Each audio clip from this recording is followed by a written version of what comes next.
Hello friends, ನಾನಿವತ್ತು ಕೊಟ್ಟಿಗೆ ಅಂದರೆ ನಾವು ಮಂಗಳೂರು ಕಡೆ ಮಾಡುವಂತಹ ಕೊಟ್ಟಿಗೆ ಅಂದರೆ ಇದು ಇಡ್ಲಿ ಥರನೇ, ಆದರೆ ನಾವು ಹಲಸಿನ ಎಲೆಯಲ್ಲಿ ಇದನ್ನು ಕಟ್ಟಿ ಮಾಡುವಂಥದ್ದು. ಹೇಗೆ ಮಾಡೋದು ಅಂತ ತೋರಿಸ್ತೇನೆ. ನಾನಿಲ್ಲಿ ಈ ಲೋಟದ ಹದದಲ್ಲಿ 1 ಲೋಟ ಉದ್ದಿನ ಬೇಳೆ, ಆನಂತರ ಅದೇ ಲೋಟದಲ್ಲಿ 3 ರಿಂದ 4 ಲೋಟ ಅರೆಬೆಳ್ತಿಗೆ ಅಕ್ಕಿಯನ್ನು ತಗೊಂಡು ಬೆಳಿಗ್ಗೆನೇ ನೆನೆಸಿಟ್ಟಿದ್ದೇನೆ, ಒಂದು 3 ರಿಂದ 4 ಗಂಟೆ ಕಾಲ. ಈಗ ನಾನು ಮೊದಲಿಗೆ ಉದ್ದಿನ ಬೇಳೆಯನ್ನು ನೈಸಾಗಿ ರುಬ್ಲಿಕ್ಕೆ ಹಾಕಿದ್ದೇನೆ. ಬೇಕಿದ್ರೆ ನೀವು ಒಂದು ಸಣ್ಣ ಟೀ ಸ್ಪೂನಲ್ಲಿ ಮೆಂತೆ ಕಾಳನ್ನು ಕೂಡ ಇದಕ್ಕೆ ಉದ್ದಿನ ಬೇಳೆ ನೆನೆಸುವಾಗಲೇ ಅದರೊಟ್ಟಿಗೆ ಸೇರಿಸ್ಕೊಳ್ಬೋದು. ಉದ್ದಿನ ಬೇಳೆಯನ್ನು ನಾವು ತುಂಬ ನುಣ್ಣಗೆ ರುಬ್ಕೊಳ್ಬೇಕು.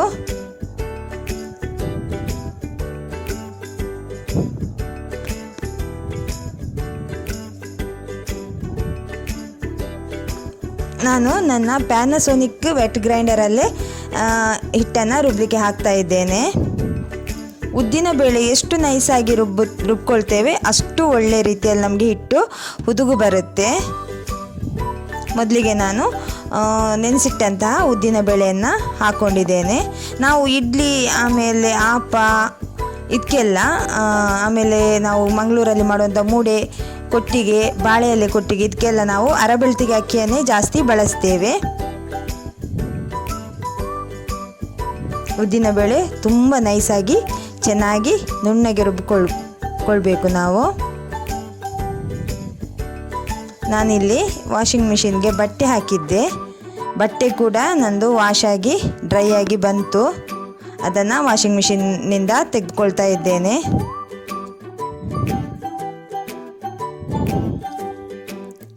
ನನಗೆ ಈ ವಾಷಿಂಗ್ ಮಿಷಿನಲ್ಲಿ ಒಂದು ಬಟ್ಟೆ ವಾಶ್ ಆಗಿ ಡ್ರೈ ಆಗಿಯೇ ಬರುತ್ತೆ. ನಾವೊಂದು 20% ಸ್ವಲ್ಪ ಬಿಸಿಲಿಗೆ ಹಾಕಿದರೆ ಸಾಕು. ಇದು IFB ಆಟೋಮ್ಯಾಟಿಕ್ ವಾಷಿಂಗ್ ಮಿಷಿನ್. ತುಂಬ ಒಳ್ಳೆ ಕ್ಲೀನ್ ಆಗುತ್ತೆ ಬಟ್ಟೆ. ನಾನು ಜಾಸ್ತಿ ಇದೇ ವಾಷಿಂಗ್ ಮಿಷಿನಲ್ಲಿ ಬಟ್ಟೆ ಹಾಕ್ತೇನೆ. ಮಳೆಗಾಲದಲ್ಲೆಲ್ಲ ನನಗೆ ತುಂಬ ಹೆಲ್ಪ್ ಆಗುತ್ತೆ ಈ ವಾಷಿಂಗ್ ಮಿಷಿನ್ ಇರೋದ್ರಿಂದ.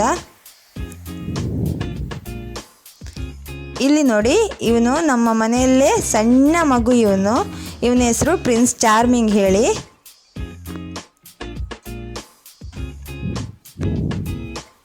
ನಮ್ಮ ಮನೆಯಲ್ಲಿ ಒಂದು 5 ರಿಂದ 6 ಬೆಕ್ಕು ಇದೆ.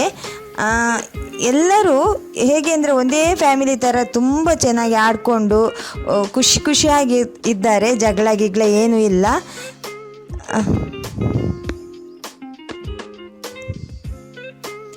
ಇವನಿಗೆ 1 ಮಂತ್ 15 ಡೇಸ್ ಆಯಿತು, ಅಂದರೆ 1.5 ತಿಂಗಳ ಮಗು ಈಗ. ಇವನು ತುಂಬ ತುಂಟ ನೋಡಿ. ಇವನು ಚೀತಾ ಹೇಳಿ. ಚಾರ್ಮಿಂಗ್ ಚೀತನ ಜೊತೆ ತುಂಬ ಚೆನ್ನಾಗಿ ಆಡ್ತಾನೆ. ಇವನನ್ನು ನಾವೆಲ್ಲ ಮನೆಯಲ್ಲಿ ಮುದ್ದಿನಿಂದ ಚಿಂಟು ಅಂತ ಕರಿತೀವಿ. ಸಿಂಡ್ರೆಲನನ್ನು ನಾವು ಮನೆಯಲ್ಲಿ ಪೆಟ್ ನೇಮ್ ಅವಳದು ಮುನ್ನಿ ಅಂತ ಕರಿತೀವಿ ನಾವು ಸಿಂಡ್ರೆಲನನ್ನು. ಇವನು ನನ್ನ ಸಣ್ಣ ಮಗ. ಇಡೀ ದಿನ ಮೊಬೈಲ್ ಇದ್ದರೆ ಮೊಬೈಲಲ್ಲಿ, ಇಲ್ಲಾಂದರೆ ಫ್ರೆಂಡ್ಸ್ ಜೊತೆಯಲ್ಲಿ. ಇವನು ಕೆನರಾ ಕಾಲೇಜಲ್ಲಿ 2nd PU ಮಾಡ್ತಾ ಇದ್ದಾನೆ. ಈಗ ಮಾಡ್ತಾ ಇದ್ದಾನೆ ಇಲ್ವೋ ಅಂತ ನನಗೇನೆ ಡೌಟ್. ಯಾಕೆಂದರೆ ಒಂದೇ ಒಂದು ಆನ್ಲೈನ್ ಕ್ಲಾಸ್ ಅಟೆಂಡ್ ಮಾಡೋದನ್ನು ನಾನು ನೋಡಿಲ್ಲ. ತುಂಬ ಉದ್ದ ಕೂದಲು ಬಿಟ್ಟಿದ್ದಾನೆ. ಎಷ್ಟು ಉದ್ದ ಇದೆ ನೋಡಿ. ಒಂದು ಕಟ್ ಮಾಡೋಕ್ಕೇನೆ ಕೇಳ್ತಾ ಇಲ್ಲ. ರಜೆ ಅಂತ ಹಾಗೇನೆ ಬಿಟ್ಟಿದ್ದಾನೆ. ಇನ್ನು ನನಗಿಂತ ಉದ್ದ ಇದೆ ಅವನ ಕೂದಲು ನೋಡಿ.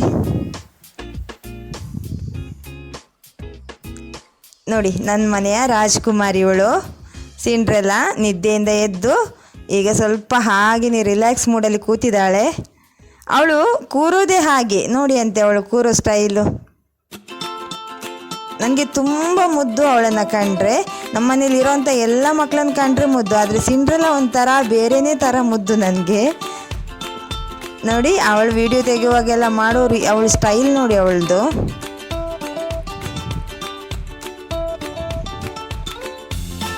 ಇಡೀ ರಾತ್ರಿ ಆಟ ಆಯಿತು. ಈಗ ಉದ್ದಿನ ಬೇಳೆ ಚೆನ್ನಾಗಿ ನೈಸಾಗಿ ರುಬ್ಕೊಂಡು ಆಯಿತು. ನಾನೀಗ ಸ್ಕ್ರೂವನ್ನು ಲೂಸ್ ಮಾಡಿ ನಿಧಾನವಾಗಿ ಹಿಟ್ಟನ್ನು ಗ್ರೈಂಡರ್ನಿಂದ ತೆಗೆದುಕೊಳ್ತಾ ಇದ್ದೇನೆ.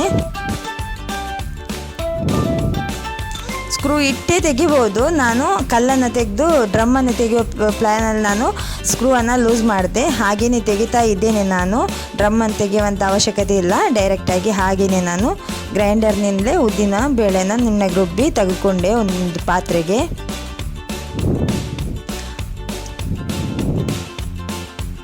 ಈಗ ಅದೇ ಉದ್ದಿನ ಬೇಳೆ ರುಬ್ಬಿದಂತಹ ಪಾತ್ರೆಗೆ ಗ್ರೈಂಡರ್ಗೇನೆ ನಾನೀಗ ನೆನೆಸಿಟ್ಟಂತಹ ಅರೆಬೆಳ್ತಿಗೆ ಅಕ್ಕಿಯನ್ನು ಕೂಡ ಸೇರಿಸ್ಕೊಳ್ತಾ ಇದ್ದೇನೆ.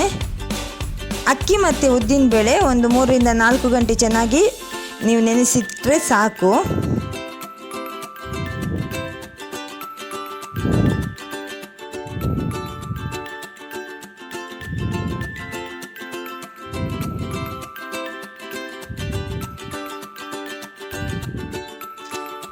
ನೆನೆಸಿಟ್ಟಂತಹ ಎಲ್ಲ ಅಕ್ಕಿಯನ್ನು ಕೂಡ ನಾನು ಅದೇ ಗ್ರೈಂಡರಿಗೆ ಉದ್ದಿನಬೇಳೆ ರುಬ್ಬಿದಂತಹ ಗ್ರೈಂಡರ್ಗೆ ಹಾಕ್ಕೊಂಡು ಒಂದು 80 ರಿಂದ 85% ನುಣ್ಣಗಾಗುವಂತೆ ರುಬ್ಕೊಳ್ತಾ ಇದ್ದೇನೆ.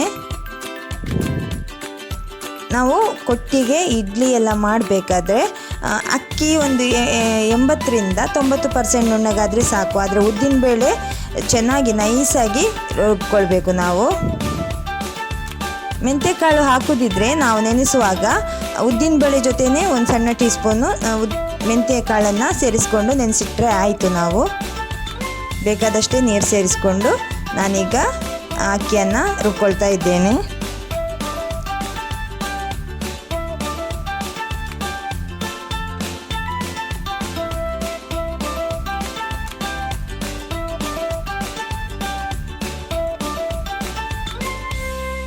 ಸ್ಪ್ಯಾಚುಲ ಸಹಾಯದಿಂದ ಸಿಕ್ಕಾಕೊಂಡ ಎಲ್ಲ ಅಕ್ಕಿಯನ್ನು ನಾನು ನೀಟಾಗಿ ಕ್ಲೀನಾಗಿ ಕಲ್ಲಿಗೆ ಸೇರಿಸ್ಕೊಳ್ತಾ ಇದ್ದೇನೆ. ಸೈಡಲ್ಲಿ ನಾನು ಒಂದು ರಟ್ಟಿನ ಪೀಸ್ ಇಟ್ಕೊಂಡಿದ್ದೇನೆ ನೋಡಿ. ನಾವು ಪ್ಯಾನಸೋನಿಕ್ ವೆಟ್ ಗ್ರೈಂಡರಲ್ಲಿ ಅದೇ ನಾನು ಹೇಳ್ದಂಗೆ ನಾವು ಓಪನ್ ಇಟ್ಟು ನಾವು ರುಬ್ಬಬೇಕಾದ್ರೆ ಲಿಡ್ ಓಪನ್ ಮಾಡಿ ನಾವು ರುಬ್ಬುವಂತೆ ಮಾಡಬೇಕಾದ್ರೆ ನಾವು ಈ ನಾಬಿಗೊಂದು ರಟ್ಟಿನ ಪೀಸ್ ಇಟ್ಕೊಳ್ಳೇಬೇಕು. ಇಲ್ಲಾಂದರೆ ಲಿಡ್ ತೆಗೆದ ಕೂಡಲೇ ನಮಗೆ ಆಟೋಮ್ಯಾಟಿಕ್ ಆಗಿದ್ದು ಆಫ್ ಆಗುತ್ತೆ. ನನಗೆ ರಟ್ಟಿನ ಪೀಸ್ ಇಟ್ಕೊಂಡೆ ಗ್ರೈಂಡರಿಗೆ ಓಪನ್ ಇಟ್ಟೆ ಗ್ರೈಂಡರಲ್ಲಿ ಅಕ್ಕಿಯನ್ನು ರುಬ್ತಾ ಇದ್ದೇನೆ. ಈಗ ರುಬ್ಬಿದಂಥ ಅಕ್ಕಿ ಹಿಟ್ಟ ಒಂದು 80 ರಿಂದ 85% ನೈಸ್ ಆಗುವಾಗ ಉದ್ದಿನಬೇಳೆ ಜೊತೆ ಸೇರಿಸಿ ಚೆನ್ನಾಗಿ ಕಲಸಿ ಉಪ್ಪು ಸೇರಿಸ್ಕೊಂಡು ಒಂದು 8 ರಿಂದ 9 ಗಂಟೆ ಫರ್ಮೆಂಟೇಷನ್ಗೆ ಇಟ್ಕೊಳ್ತೇನೆ ನಾನು.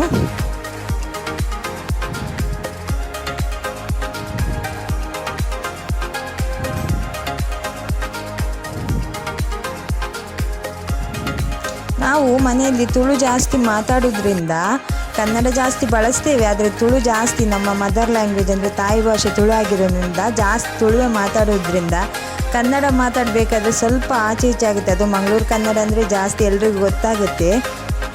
ಬೇಕಾದಷ್ಟೇ ನೀರು ಹಾಕ್ಕೊಳ್ಳಿ. ಸ್ವಲ್ಪ ದಪ್ಪ ಅನ್ನಿಸ್ತು, ಬೇಕಾದ ಸ್ವಲ್ಪ ನೀರು ಹಾಕ್ಕೊಂಡು ನಾನು ಅಕ್ಕಿಯನ್ನು ರುಬ್ಕೊಳ್ತಾ ಇದ್ದೇನೆ ನೋಡಿ. ಈಗ ಅದೇ ಹಿಟ್ಟಿಗೆ ನಾನು ಬೇಕಾದಷ್ಟೇ ಉಪ್ಪು ಸೇರಿಸ್ಕೊಳ್ತಾ ಇದ್ದೇನೆ. ರುಚಿಗೆ ಎಷ್ಟು ಬೇಕೋ ಅಷ್ಟು ಉಪ್ಪು ಸೇರಿಸ್ಕೊಳ್ಳಿ.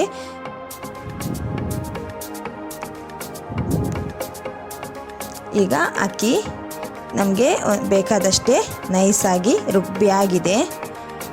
ನಾನೀಗ ಸ್ಕ್ರೂ ಲೂಸ್ ಮಾಡಿಕೊಂಡು ಗ್ರೈಂಡರ್ನ ಡ್ರಮ್ಮನ್ನು ತೆಗೆದು ಹಿಟ್ಟನ್ನೆಲ್ಲ ಇನ್ನೊಂದು ಪಾತ್ರೆಗೆ ತೆಗೆದುಕೊಳ್ತೇನೆ.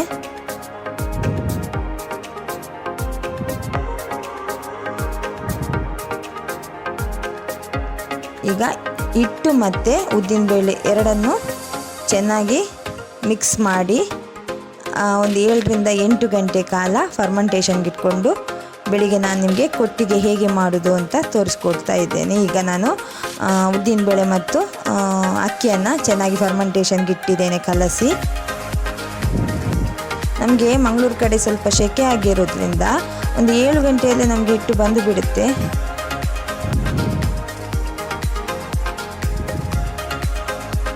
ಸ್ವಲ್ಪ ಬಿಸಿ ಇರುವ ಜಾಗದಲ್ಲೇ ನೀವು ಬಾಯಿಯನ್ನು ಮುಚ್ಚಿ ಹಿಟ್ಟನ್ನು ಫರ್ಮೆಂಟೇಷನ್ಗೆ ಇಟ್ಬಿಡಿ. ಇದರ ಮೇಲೆ ಬಾಯಿ ಮುಚ್ಚಿ ಅದರ ಮೇಲೆ ಏನಾದರೂ ಒಂದು ಭಾರವಾದ ಕತ್ತಿ ಅಥವಾ ಏನಾದರೂ ಒಂದು ಕಲ್ಲು ಗಿಲ್ಲಿದ್ರೆ ಅದನ್ನು ಇಟ್ಟುಬಿಡಿ.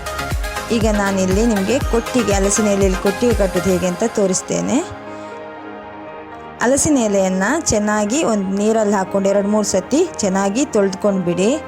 ಆಮೇಲೆ ಇಡಿಸುಡಿಯ ಕಡ್ಡಿ ನಾವು ಕ್ಲೀನಾಗಿ ತೊಳೆದು ಇಡಿಸುಡಿಯ ಕಡ್ಡಿಯನ್ನು ನಾನು ಇಲ್ಲಿಟ್ಕೊಂಡಿದ್ದೇನೆ. ಎಲೆನ ಕೂಡ ಚೆನ್ನಾಗಿ 2-3 ಸತಿ ಕ್ಲೀನಾಗಿ ತೊಳೆದುಕೊಳ್ಳಿ. ಈಗ ಒಂದು ಕೊಟ್ಟಿಗೆ ಕಟ್ಟಲಿಕ್ಕೆ ನಮಗೆ 4 ಎಲೆ ಬೇಕು. ಒಂದು ಕೊಟ್ಟಿಗೆಗೆ 4 ಎಲೆ ಬೇಕು ನೋಡಿ.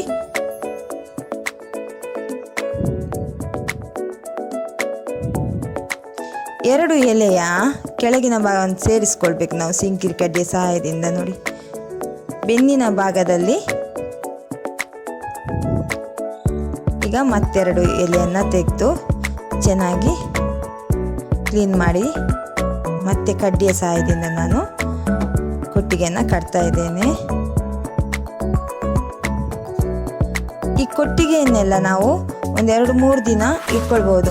ಹಿಂದಿನ ಕಾಲದಲ್ಲೆಲ್ಲ ಕೊಟ್ಟಿಗೆ ಮೂಡೆ ಎಲ್ಲ ನಮ್ಮ ಕಡೆ ಮಂಗಳೂರು ಕಡೆ ಚೌತಿಗೆ ಅಷ್ಟಮಿಗೆ ಮಾಡಿದರೆ ಅದು ಚೌತಿಯ ತನಕ ಬರಬೇಕಿತ್ತಂತೆ.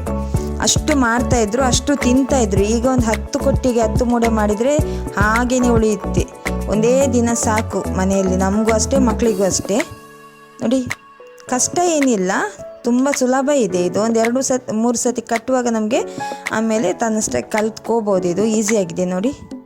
ಸೈಡಲ್ಲಿ ಹೋಲ್ಸ್ ಬರಬಾರ್ದು, ಹೋಲ್ಸ್ ಕಾಣಬಾರ್ದು, ಅಷ್ಟು ನೀಟಾಗಿ ಎಲೆಯನ್ನು ಮಡಚಿ ನೋಡಿ ಹೇಗೆ ಅಂತ ನೋಡಿ.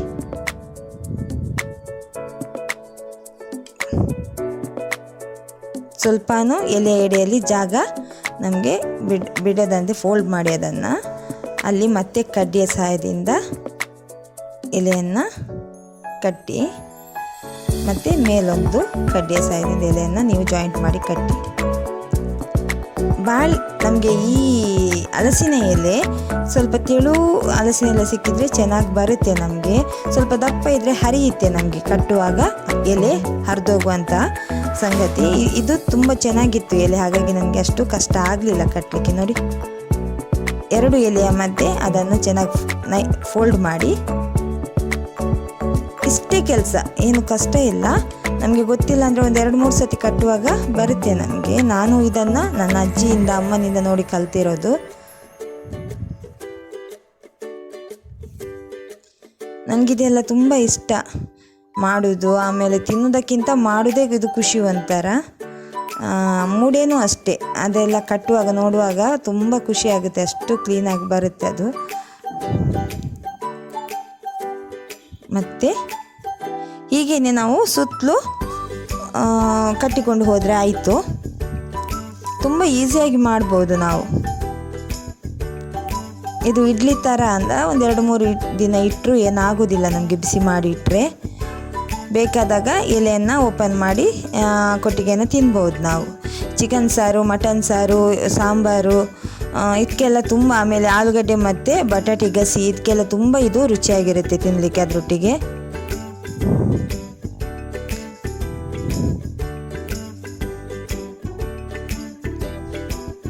ಆಯಿತು. ಈಗ ಕೊನೆಯದಾಗಿ ನೋಡಿ, ಲಾಸ್ಟ್ ಒಂದು ಸೈಡ್ ಇದೆ ನಮಗೆ ಕೊಟ್ಟಿಗೆ ನೋಡಿ. ಆಯಿತು, ಅದು ಕೂಡ ಹಾಗೇ ಫೋಲ್ಡ್ ಮಾಡಿ ನಾವು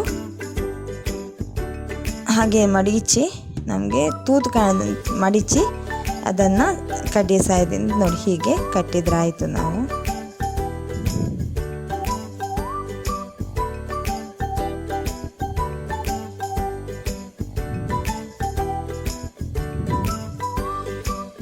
ಆಯಿತು. ಕೊಟ್ಟಿಗೆ ನಮಗೆ ನಾಳೆ ಬೆಳಿಗ್ಗೆ ಇಟ್ಟು ಒಯ್ಯಲಿಕ್ಕೆ ಕೊಟ್ಟಿಗೆ ರೆಡಿ.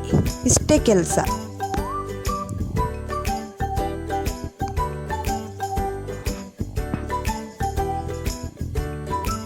ನೋಡಿ ಕರೆಕ್ಟಾಗಿ 4 ಬದಿ ಕೂಡ ನಮಗೆ ಆ ಪಾತ್ರೆ ಒಳಗೆ ಸರಿ ನಿಲ್ಲಬೇಕಿದು ನೋಡಿ. ಹೀಗೆ ಬರುತ್ತೆ ಕೊಟ್ಟಿಗೆ ನೋಡಿ, ಕರೆಕ್ಟಾಗಿ ನಿಂತುಕೊಳ್ಳುತ್ತೆ. ನಾವು ಕೊಟ್ಟಿಗೆ ಪಾತ್ರೆ ಅಂದರೆ ಇಡ್ಲಿ ಪಾತ್ರೆ ಮೇಲೆ ಅದನ್ನು ಇಡುವಾಗ ಕರೆಕ್ಟಾಗಿ ನಿಲ್ಲಬೇಕದು, ಅಡ್ಡಗಿಡ್ಡ ಬೀಳಬಾರ್ದು. ಕರೆಕ್ಟಾಗಿ ನಿಂತ್ಕೊಂಡ್ರೆ ಆಯಿತು ನೋಡಿ. ಎಷ್ಟು ನೀಟಾಗಿ ಕ್ಲೀನಾಗಿ ಬಂತು. ಈಗ ನಾನು ಬೆಳಿಗ್ಗೆ ನಿಮಗೆ ಹೇಗೆ ಇದಕ್ಕೆ ಕೊಟ್ಟಿಗೆ ಹಿಟ್ಟನ್ನು ಹುಯ್ದುಕೊಂಡು ತೋರಿಸ್ತೇನೆ, ನಾನು ಹೇಗೆ ಹುಯ್ಯೋದು ಅಂತ ನೋಡಿ. ನಾನೀಗ ಒಂದು 19 ಕೊಟ್ಟಿಗೆಯನ್ನು ಕಟ್ಟಿ ಇದರಲ್ಲಿ ಇಟ್ಟಿದ್ದೇನೆ ನಾಳೆ ಬೆಳಿಗ್ಗೆಗೆ ಅಂತ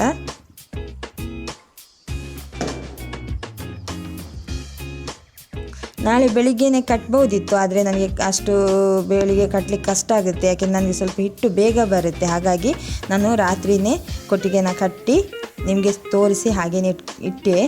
ನಾಳೆ ಬೆಳಿಗ್ಗೆ ನಿಮಗೆ ಇದರೊಳಗೆ ನಾನು ಹಿಟ್ಟು ಹುಯ್ಕೊಂಡು ಕೊಟ್ಟಿಗೆ ಹೇಗೆ ಮಾಡೋದು ಅಂತ ತೋರಿಸ್ತೇನೆ. ನೋಡಿ, ಕೊಟ್ಟಿಗೆ ಹಾಗೆಯೇ ಒಂದೊಂದು ಜೋಡಿಸಿ ನಾನು ಹಿಟ್ಟನ್ನು ಹುಯ್ಕೊಂಡು ಬೇಯಿಸ್ಕೊಂಡೆ ಕೊಟ್ಟಿಗೆಯನ್ನು. ಸೇಮ್ ನಾವು ಇಡ್ಲಿಗೆ ಹೇಗೆ ನಾವು ಹಿಟ್ಟು ಹುಯ್ಕೋತೇವೆ ಹಾಗೆ ಇದರೊಳಗೆ ಒಂದೊಂದೇ ಮೊದಲಿಗೆ ಇದನ್ನು ಜೋಡಿಸ್ಕೊಳ್ಬೇಕು ನಾವು ಇಡ್ಲಿ ಪಾತ್ರೆ ಒಳಗಡೆ. ಆನಂತರ ಅದಕ್ಕೆ ಹಿಟ್ಟು ಹುಯ್ಕೊಂಡ್ರೆ ಆಯಿತು, ಕೊಟ್ಟಿಗೆ ರೆಡಿ.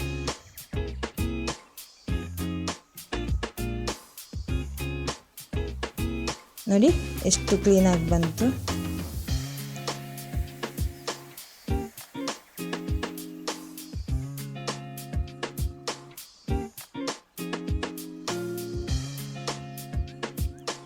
ಈಗ ಸೆಕೆಂಡ್ ಟೈಮು ಹಿಟ್ಟು ಇದೆ, ನಾನು ಅದೇ ಈ ಪಾತ್ರೆಗೆ ಮತ್ತೆ ಕೆಳಗೆ ಸ್ವಲ್ಪ ನೀರು ಹಾಕ್ಕೊಳ್ಳಿ. ಯಾಕೆಂದರೆ ಹಬೆಗೆ ಮೊದಲು ನಾವು ಒಮ್ಮೆ ಮಾಡಿದ್ದೇವಲ್ಲ ಕೊಟ್ಟಿಗೆಯನ್ನು, ನೀರು ಹಾರಿರುತ್ತೆ. ಮತ್ತೊಮ್ಮೆ ಅದಕ್ಕೆ ಸ್ವಲ್ಪ ಬೇಕಾದಷ್ಟು 2 ರಿಂದ 3 ಲೋಟ ನೀರು ಮತ್ತೆ ಸೇರಿಸ್ಕೊಂಡು ಮತ್ತೆ ಬಿಸಿ ಆಗಲಿಕ್ಕೆ ಬಿಡಿ. ನೀವು ನೀರು ಚೆನ್ನಾಗಿ ಕುದಿದ ನಂತರವೇ ಕೊಟ್ಟಿಗೆ ಒಳಗೆ ಹಿಟ್ಟು ಹಾಕ್ಕೊಂಡು ಬೇಯಲಿಕ್ಕೆ ಇಡಬೇಕು. ಮೊದಲಿಗೆ ಕೊಟ್ಟಿಗೆಯನ್ನೆಲ್ಲ ಖಾಲಿ ಕೊಟ್ಟಿಗೆ ಎಲೆಯನ್ನು ಇದರೊಳಗಡೆ ನಾವು ಇಟ್ಕೊಂಡು ಆ ನಂತರ ನಾವು ಹಿಟ್ಟು ಇಟ್ಕೊಳ್ಳೋದು. ನೋಡಿ ಈ ಥರ ಒಂದೊಂದೇ ನೋಡಿ ಹೀಗೆ ಇಟ್ಕೊಂಡು ಬನ್ನಿ, ಸುತ್ತ ರೌಂಡಾಗಿ ಇಟ್ಕೊಂಡು ಬನ್ನಿ.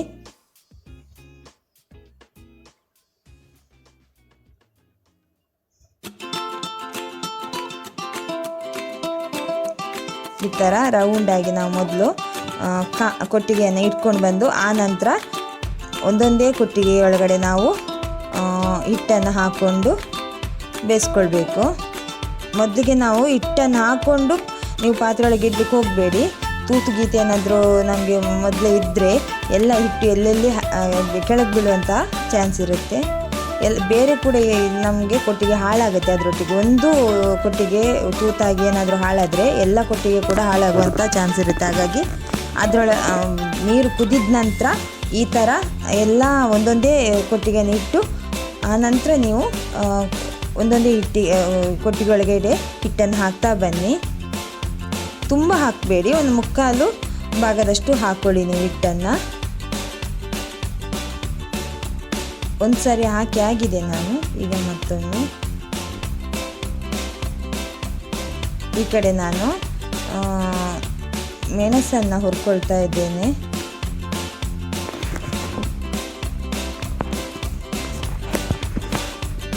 ಇನ್ನೊಂದು ಗ್ಯಾಸಲ್ಲಿ ನಾನು ಒಂದು 10 ರಿಂದ 12 ಉದ್ದ ಮೆಣಸು, ಆಮೇಲೆ ಒಂದು 8 ರಿಂದ 10 ಗಿಡ್ಡೆ ಮೆಣಸು ಹಾಕ್ಕೊಂಡು ಹುರಿಕೊಳ್ತಾ ಇದ್ದೇನೆ. ಮತ್ತೊಂದು ಗ್ಯಾಸಲ್ಲಿ ನಾನು 1.5 ಕಪ್ಪು ತೊಗರಿಬೇಳೆ, ಆನಂತರ ಒಂದು ದೊಡ್ಡ ಟೊಮೆಟೊ, 2 ಕಾಯಿ ಮೆಣಸು, ಆಮೇಲೆ ಒಂದು ಸಣ್ಣ ತುಂಡು ಶುಂಠಿ, ಇಷ್ಟನ್ನು ಆಮೇಲೆ ಅರಶಿನ, ಆಮೇಲೆ ಸ್ವಲ್ಪ ಎಣ್ಣೆ, ಇಷ್ಟನ್ನು ಹಾಕ್ಕೊಂಡು ನಾನು ಕುಕ್ಕರಲ್ಲಿ ತೊಗರಿಬೇಳೆನ ಬೇಯಿಸ್ಕೊಳ್ಳಿಕ್ಕೆ ಇಟ್ಟಿದ್ದೇನೆ. ಸಾಂಬಾರಿಗಿದು ಮೆಣಸನ್ನು ಚೆನ್ನಾಗಿ ಹುರ್ಕೊಳ್ಳಿ. ಖಾರ ಬೇಕಿದ್ದರೆ ಒಂದು ಗಿಡ್ಡೆ ಮೆಣಸು ಒಂದು 5 ರಿಂದ 6 ಜಾಸ್ತಿ ಹಾಕ್ಕೊಳ್ಳಿ. ಇದು ಚಿಕನ್ ಸಾರು. ಈ ಕೊಟ್ಟಿಗೆಗೆ ಚಿಕನ್ ಸಾರು ತುಂಬ ಟೇಸ್ಟಾಗಿರುತ್ತೆ. ನನಗೆ ಈಗ ಬೆಳಿಗ್ಗೆ ಬ್ರೇಕ್ಫಾಸ್ಟ್ಗೆ ತಿನ್ನಲಿಕ್ಕೆ ಸಾಂಬಾರು ಬೇಕು, ಹಾಗಾಗಿ ನಾನು ಒಂದು ಕುಕ್ಕರಲ್ಲಿ ಸಾಂಬಾರು ಕೂಡ ಇಟ್ಕೊಂಡಿದ್ದೇನೆ. ಈ ಕಡೆ ಕುಕ್ಕರಲ್ಲಿ ಚಿಕನ್ ಸಾರಿಗೆ ನಾನು ನೋಡಿ ಕೊತ್ತಂಬರಿ ಬೀಜ, 2 ಇಡಿ ಕೊತ್ತಂಬರಿ ಬೀಜ ಹಾಕ್ಕೊಳ್ಳಿ.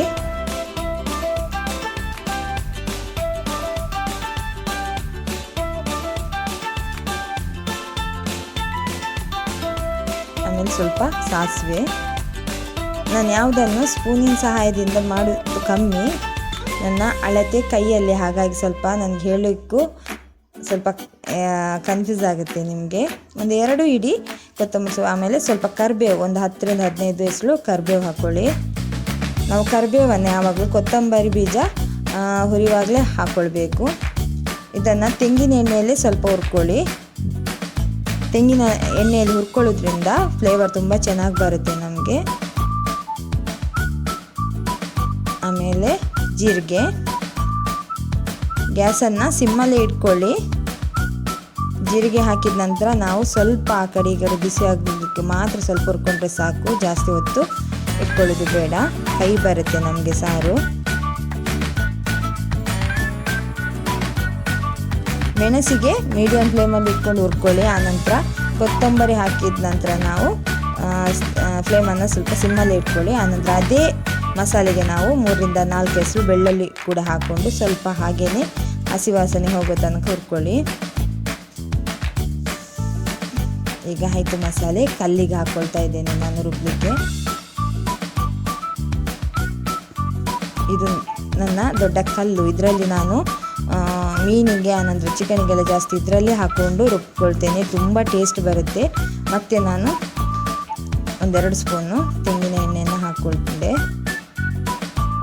ಅದೇ ಬಾಣಲೆಗೆ ಅಂದರೆ ಮೆಣಸು ಆಮೇಲೆ ಮಸಾಲೆ ಹುರಿದಂತಹ ಬಾಣಲೆಗೆ ಸ್ವಲ್ಪ 1-2 ಸ್ಪೂನ್ ಎಣ್ಣೆ ಹಾಕ್ಕೊಂಡು ಅದೇ ಸ್ಪೂನಿಗೆ ಒಂದು ಸಣ್ಣ ಈರುಳ್ಳಿಯನ್ನು ಹೆಚ್ಚಿ ಹಾಕ್ಕೊಂಡಿದ್ದೇನೆ. ಈರುಳ್ಳಿ ನಾವು ಜಾಸ್ತಿ ಹಾಕ್ಕೊಂಡ್ರೂ ಚೆನ್ನಾಗಿರುತ್ತೆ. ಆದರೆ ಈಗ ಈರುಳ್ಳಿ ಸ್ವಲ್ಪ ದುಬಾರಿ ಆಗಿರೋದ್ರಿಂದ ನಾನು ಒಂದು ಸಣ್ಣ ಈರುಳ್ಳಿಯನ್ನು ಹಾಕ್ಕೊಂಡಿದ್ದೇನೆ. ಎರಡು ಈರುಳ್ಳಿ ಹಾಕ್ಕೊಂಡ್ರೆ ಇನ್ನಷ್ಟು ಚೆನ್ನಾಗಿ ಇರುತ್ತೆ ಟೇಸ್ಟ್. ಅದೇ ಎಣ್ಣೆಯಲ್ಲಿ ಈರುಳ್ಳಿಯನ್ನು ಫ್ರೈ ಮಾಡಿಕೊಳ್ಳಿ.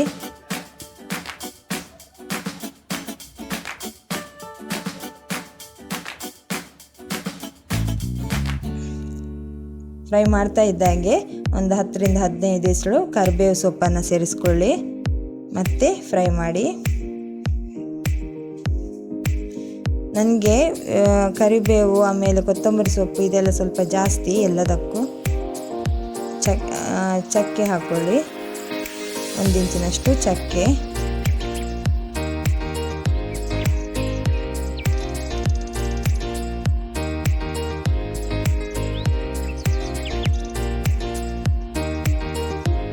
ಆಮೇಲೆ ಲವಂಗ ಏಲಕ್ಕಿ, 3 ಏಲಕ್ಕಿ. ಆಮೇಲೆ ಬಡಿಸೊಪ್ಪು,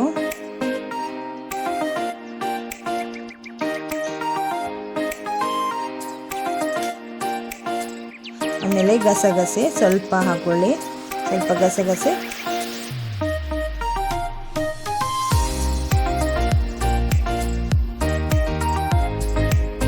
ಒಂದು ಇಂಚಿನಷ್ಟು ಚಕ್ಕೆ, ಆಮೇಲೆ 2 ರಿಂದ 3 ಏಲಕ್ಕಿ, 2 ರಿಂದ 3 ಲವಂಗ, ಆನಂತರ ಸ್ವಲ್ಪ ಬಡಿಸೊಪ್ಪು, ಆನಂತರ ಗಸಗಸೆ. ಇಷ್ಟನ್ನು ಹಾಕ್ಕೊಂಡು ಚೆನ್ನಾಗಿ ಫ್ರೈ ಮಾಡ್ಕೊಳ್ಳಿ.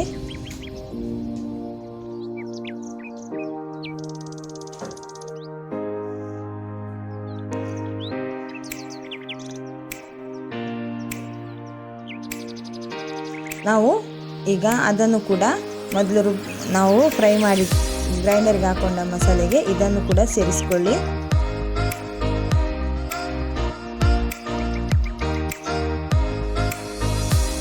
ಈಗ ನಾನು ತೆಂಗಿನ ತುರಿ, ದೊಡ್ಡ 1.5 ತೆಂಗಿನಕಾಯಿಯ ತುರಿಯನ್ನು ತಗೊಂಡಿದ್ದೇನೆ. ಅಂದರೆ 2 ತೆಂಗಿನಕಾಯಿಯ 1 ತೆಂಗಿನಕಾಯಿ ಪೂರ್ತಿ, ಆನಂತರ 1 ತೆಂಗಿನಕಾಯಿ ಅರ್ಧ ಭಾಗ ಇಷ್ಟನ್ನು ತಗೊಂಡು ಅದನ್ನು ಕೂಡ ನಾನು ಗ್ರೈಂಡರ್ಗೆ ಹಾಕ್ಕೊಂಡು ಅದೇ ಮಸಾಲೆ ಒಟ್ಟಿಗೆ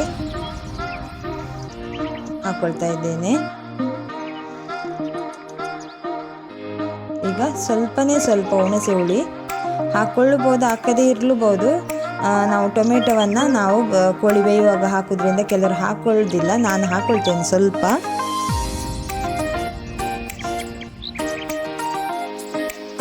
ಆಮೇಲೆ ಅರಿಶಿನ ಹುಡಿ, 1 ಸಣ್ಣ ಟೀ ಸ್ಪೂನ್ ಅರಿಶಿನ ಹುಡಿ ಹಾಕ್ಕೊಳ್ಳಿ.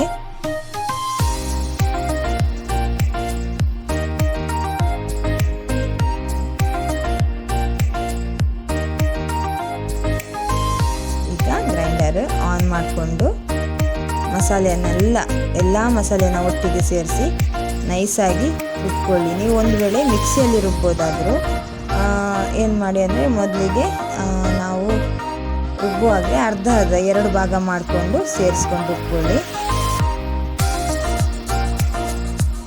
ನಾನೀಗ ಕೋಳಿ ಬೇಯಲಿಕ್ಕೆ ಕೆಲವು ಸತಿ ಏನು ಮಾಡ್ತೀನಿ ಅಂದರೆ ಅದನ್ನು ನಾನು ನಿಮಗೆ ಬಾಯಲ್ಲಿ ಹೇಳ್ತೇನೆ. ಒಂದು 10 ರಿಂದ 12 ಮೆಣಸು, ಕೆಂಪು ಮೆಣಸು, ಅದನ್ನು ಒಂದು ಸ್ವಲ್ಪ ಎಣ್ಣೆ ಹಾಕ್ಕೊಂಡು ಹುರ್ಕೊಳ್ಳಿ. ಕೆಂಪು ಮೆಣಸು ಒಂದು 10 ರಿಂದ 12, ಉದ್ದ ಮೆಣಸು ಆಮೇಲೆ ಒಂದು 10 ಗಿಡ್ಡ ಮೆಣಸು, ಆನಂತರ 2 ರಿಂದ 3 ಬೆಳ್ಳುಳ್ಳಿ, ಸ್ವಲ್ಪ ಕೊತ್ತಂಬರಿ, ಆಮೇಲೆ ಸ್ವಲ್ಪ ಜೀರಿಗೆ, ಸಾಸಿವೆ ಹಾಕ್ಕೊಳ್ಬೇಡಿ, ಅಷ್ಟು ಹಾಕ್ಕೊಂಡು ಆಮೇಲೆ ಸ್ವಲ್ಪ ನೀರು, ಅರಶಿನ, ಸ್ವಲ್ಪ ಸಣ್ಣ ತುಂಡು ಶುಂಠಿ ಇಷ್ಟನ್ನು ಹಾಕ್ಕೊಂಡು ನೈಸಾಗಿ ರುಬ್ಬಿ ಅದನ್ನು ನೀವು ಮೊದಲಿಗೆ ತೆಗೆದಿಡಿ. ಅದರಿಂದ ಕೋಳಿಯನ್ನು ಮೊದಲು ಬೇಯಲಿಕ್ಕೆ ಇಡಿ. ಬೆಂದ ಕೋಳಿಗೆ ಈಗ ನಾನು ತೋರಿಸಿದಂಥ ಮಸಾಲೆ ಹಾಕ್ಕೊಂಡ್ರೆ ಆಯಿತು. ಈಗ ನೋಡಿ ನೀರು ಚೆನ್ನಾಗಿ ಕುದಿದೆ. ನಾನು ಇಟ್ಟಂತಹ ಕೊಟ್ಟಿಗೆ ಕಟ್ಟಿಟ್ಟಂಥ ಅದರ ಮೇಲೆ ಹಿಟ್ಟನ್ನು ಹಾಕ್ಕೊಳ್ತಾ ಇದ್ದೇನೆ. ನಾನು ಪಾತ್ರೆಯಲ್ಲಿ ನೀರು ಕುದಿದ ನಂತರನೇ ನೀವು ಹಿಟ್ಟನ್ನು ಹಾಕ್ಕೊಳ್ಳಿ ಕೊಟ್ಟಿಗೆಯ ಒಳಗಡೆ. ನಾನು ಒಮ್ಮೆ ಕೊಟ್ಟಿಗೆಯನ್ನು ಬೇಯಿಸಿ ತೆಗೆದಾಯಿತು. ಇದು 2ನೇ ಸಲ ನಾನು ಮತ್ತೆ ಕೊಟ್ಟಿಗೆಯನ್ನು ಬೇಯಿಸ್ತಾ ಇದ್ದೇನೆ.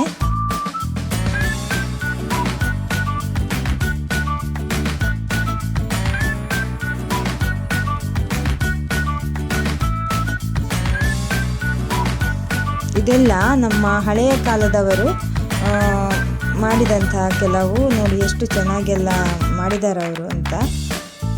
ಆದರೆ ನಮಗೆ ಈಗ ಟೈಮು ಇಲ್ಲ ಅಂತ ನಾವು ಇದು ಮಾಡ್ತೀವಿ, ಇದನ್ನೆಲ್ಲ ಸ್ಕಿಪ್ ಮಾಡ್ತೇವೆ. ಆದರೆ ಇದನ್ನೆಲ್ಲ ಮಾಡಬೇಕು ನಾವು.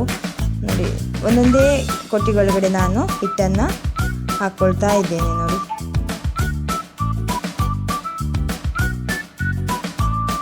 ನನಗೆ ಈ ಕೊಟ್ಟಿಗೆ, ಮೂಡೆ ಇದೆಲ್ಲ ತುಂಬ ಇಷ್ಟ, ಮಾಡಲಿಕ್ಕೂ ಇಷ್ಟ, ತಿನ್ನಲಿಕ್ಕೂ ಇಷ್ಟ. ನನಗೆ ಫುಲ್ ಹಾಕ್ಕೊಳ್ಬೇಡಿ, ಒಂದು 3/4 ಭಾಗದಷ್ಟು ಹಾಕ್ಕೊಳ್ಳಿ. ಯಾಕೆಂದರೆ ಬೇಯ್ತಾ ಬರುವಾಗ ಹಿಟ್ಟು ಮತ್ತಷ್ಟು ಬೇಯುವಾಗ ಮೇಲೆ ಬರುತ್ತೆ. ನಾನೀಗ ಬಾಯಿ ಮುಚ್ಚಿ ಬೇಯಲಿಕ್ಕೆ ಬಿಟ್ಟು ಈಗ ನೋಡಿ ಒಂದು 20-25 ನಿಮಿಷ ನಾನು ಕೊಟ್ಟಿಗೆಯನ್ನು ಬೇಯಿಸಿ ತೆಗೆದೇನೆ. ನಾನೀಗ ಕೊಟ್ಟಿಗೆ ನೋಡಿ ಬೆಂದ ನಂತರ ಹೇಗಿರುತ್ತೆ ಅಂತ ನೋಡಿ. ಈಗ ನಾನು 2ನೇ ಸಲ ಇಟ್ಟಂಥ ಕೊಟ್ಟಿಗೆ ಕೂಡ ಬೆಂದಾಯಿತು, ತೆಗೆದೆ ನಾನು ಪಾತ್ರೆಯಿಂದ. ಎಷ್ಟು ಮೃದುವಾಗಿ ಬಂದಿದೆ ಹೇಳಿ.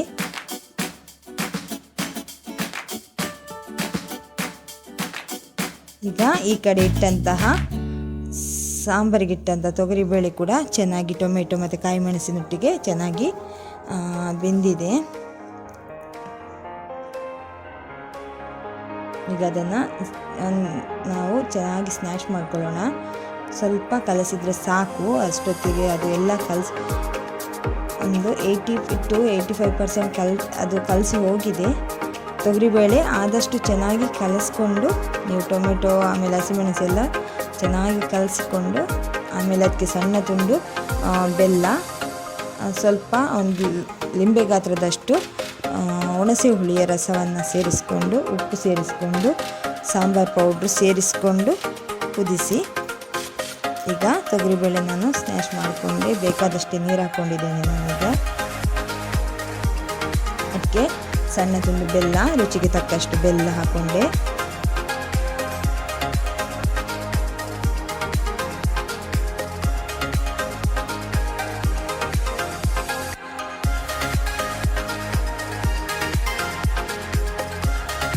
ಬೇಕಾದಷ್ಟೇ ಉಪ್ಪು, ರುಚಿಗೆಷ್ಟು ಬೇಕಷ್ಟು ಉಪ್ಪು ಹಾಕ್ಕೊಳ್ಳಿ.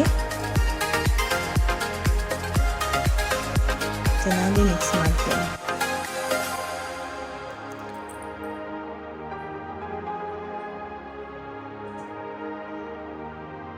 ಇದೇ ಸಾಂಬಾರಿಗೆ ಒಂದು ಲಿಂಬೆ ಗಾತ್ರದಷ್ಟು ಹುಣಸೆ ಹುಳಿನ ಒಂದು 10-20 ನಿಮಿಷದ ಮೊದಲು ನಾವು ಒಂದು ಸ್ವಲ್ಪ ನೀರಲ್ಲಿ ಹಾಕಿ ಅದನ್ನು ಚೆನ್ನಾಗಿ ಇಸುಕಿ ಈ ಹದ ಇರುವಾಗ ನಾವು ಹಾಕ್ಕೊಂಡ್ರಾಯಿತು. ಈಗ ಸಾಂಬಾರು ಪೌಡ್ರು, ನನ್ನ ಸಾಂಬಾರು ಪೌಡ್ರು, ನಾನು ಮನೆಯಲ್ಲಿ ಮಾಡಿದಂಥ ಸಾಂಬಾರು ಪೌಡ್ರು ಖಾಲಿಯಾಗಿದೆ. ಹಾಗಾಗಿ ನಾನು ಉಡುಪಿ ಕೃಷ್ಣ ಭಟ್ಟರ ಸಾಂಬಾರು ಪೌಡ್ರ್ ಅಂತ, ಅಡುಗೆ ಕೃಷ್ಣ ಭಟ್ಟರ ಸಾಂಬಾರು ಪೌಡ್ರು, ನಾನು ನನ್ನ ಮನೆಯಲ್ಲಿ ಮಾಡಿದಂಥ ಸಾಂಬಾರು ಪೌಡ್ರ್ ಎಲ್ಲಾದರೂ ಮುಗಿದಿದ್ದರೆ ನಾನು ಜಾಸ್ತಿಯಾಗಿ ಅಡುಗೆ ಕೃಷ್ಣ ಭಟ್ಟರ, ಅಂದರೆ ಇದು ಉಡುಪಿಯ ಸಾಂಬಾರು ಪೌಡ್ರು, ತುಂಬ ಟೇಸ್ಟ್ ಮತ್ತು ತುಂಬ ಫ್ಲೇವರ್ ಕೊಡುವಂಥ ಸಾಂಬಾರು ಪೌಡ್ರು. ನಾನು ಇದನ್ನೇ ಬಳಸ್ತೇನೆ ನನ್ನ ಸಾಂಬಾರು ಪೌಡ್ರ್ ಎಲ್ಲಾದರೂ ಖಾಲಿಯಾಗಿದ್ದರೆ. ಈಗ ನಾನು ಉಡುಪಿ ಕೃಷ್ಣ ಭಟ್ಟರ ಸಾಂಬಾರು ಪೌಡ್ರನ್ನು ಬಳಸಿ ಸಾಂಬಾರು ಮಾಡ್ತಾಯಿದ್ದೇನೆ. ಅದನ್ನು ಹೀಗೆ ಕಟ್ಟಿ ಮತ್ತು ನಾನು ಅದನ್ನು ತೆಗೆದಿಡ್ತಾ ಇದ್ದೇನೆ.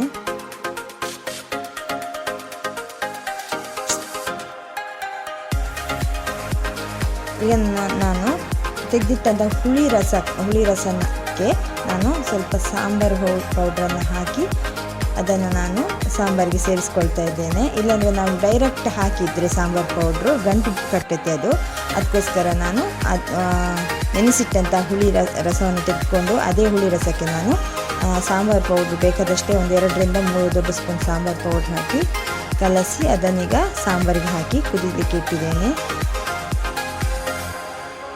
ಈ ಕಡೆ ಮತ್ತೆ ನಾನು ಸ್ವಲ್ಪ ಬಟ್ಟೆ ಉಳಿದಿದೆ, ಅದನ್ನು ಮತ್ತೆ ನಾನು ವಾಷಿಂಗ್ ಮಿಷಿನ್ಗೆ ಹಾಕ್ತಾ ಇದ್ದೇನೆ. ಒಮ್ಮೆದಾಯಿತು, ಸ್ವಲ್ಪ ಬಟ್ಟೆ ಜಾಸ್ತಿ ಇತ್ತು, ಹಾಗಾಗಿ ಮತ್ತೆ ಬಟ್ಟೆನ ನಾನು ವಾಷಿಂಗ್ ಮಿಷಿನ್ ಒಳಗಡೆ ಹಾಕ್ತಾ ಇದ್ದೇನೆ. ಈ ಕೆಲಸ ಮುಗಿಯೋಷ್ಟರಲ್ಲಿ ಇನ್ನೊಮ್ಮೆ ನನ್ನ ಬಟ್ಟೆ ಕೂಡ ಕ್ಲೀನಾಗಿ ವಾಶ್ ಆಗುತ್ತೆ.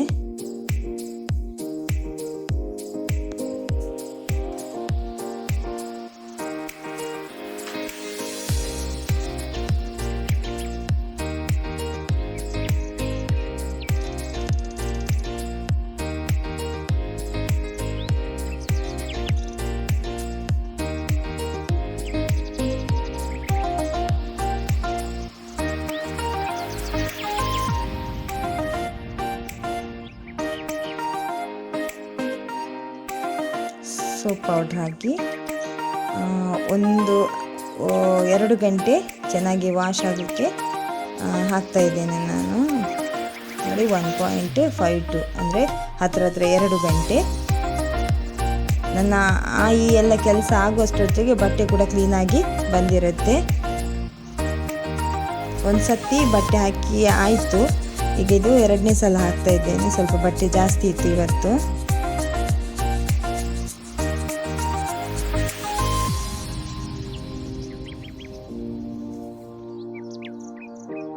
ಈ ಕಡೆ ಸಾಂಬಾರು ಕೂಡ ಕುದೀತಾ ಬಂತು. ಹುಳಿ, ಸಿಹಿ, ಆಮೇಲೆ ಉಪ್ಪು ಇದೆಲ್ಲ ರುಚಿಯನ್ನೊಮ್ಮೆ ನೋಡಿ ಸರಿ ಇದೆಯಾ ಅಂತ. ಯಾವ ಹದಕ್ಕೆ ನಿಮಗೆ ಸಾಂಬಾರನ್ನ ದಪ್ಪ ಬೇಕು ಆ ಹದಕ್ಕೆ ನೋಡಿ ನೀರು ಹಾಕ್ಕೊಳ್ಳಿ. ನನಗೆ ಈ ಹದಕ್ಕೆ ಸಾಕು. ಆಮೇಲೆ ತೊಗರಿಬೇಳೆ ಆಗಿರೋದ್ರಿಂದ ತೊಗರಿಬೇಳೆ ಸ್ವಲ್ಪ ತಣ್ಣಗಾದ ಕೂಡಲೇ ದಪ್ಪ ಆಗುತ್ತೆ ಸಾಂಬಾರು, ಅದಕ್ಕೋಸ್ಕರ ಸ್ವಲ್ಪ ತೆಳುನೇ ಇಟ್ಕೊಳ್ಳಿ. ಈಗ ನಾನು ಅದೇ ಸಾಂಬಾರು ಕುದೀತಾ ಬರುವಾಗ ಕೊತ್ತಂಬರಿ ಸೊಪ್ಪು ಸೇರಿಸ್ಕೊಳ್ತೇನೆ ಕಟ್ ಮಾಡಿ. ಈಗ ಹದಕ್ಕೆ ಕುದೀತಾ ಇದೆ ಸಾಂಬಾರು. ಈ ಕಡೆ ನಾನು ಒಗ್ಗರಣೆಗೆ ಇಟ್ಕೊಂಡೆ. 2ರಿಂದ 3 ದೊಡ್ಡ ಸ್ಪೂನು ಎಣ್ಣೆ ಹಾಕ್ಕೊಂಡೆ. ಆ ಕಡೆ ಗ್ರೈಂಡರಲ್ಲಿ ಚಿಕನ್ ರೆಡಿ ಆಗ್ತಾ ಇದೆ. ಚಿಕನ್ ಸಾರಿಗೆ ಮಸಾಲೆ 1 ದೊಡ್ಡ ಸ್ಪೂನು ಸಾಸಿವೆ ಹಾಕ್ಕೊಂಡೆ ನಾನು ಕುದಿದಂಥ ಎಣ್ಣೆಗೆ. 3ರಿಂದ 4 ದೊಡ್ಡ ಬೆಳ್ಳುಳ್ಳಿಯ ಎಸಳನ್ನು ಜಜ್ಜಿ ಹಾಕ್ಕೊಂಡೆ ಅದೇ ಒಗ್ಗರಣೆಗೆ. ಸ್ವಲ್ಪ ಜೀರಿಗೆ,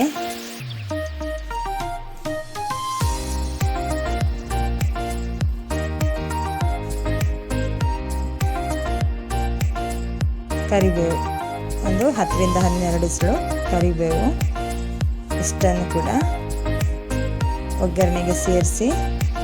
ಈಗ ಇಲ್ಲಿ ನೋಡಿ ಸಾಂಬಾರು ಕುದೀತಾ ಇದೆ. ಈಗ ನಾನು ಗ್ಯಾಸ್ ಆಫ್ ಮಾಡಿಕೊಂಡು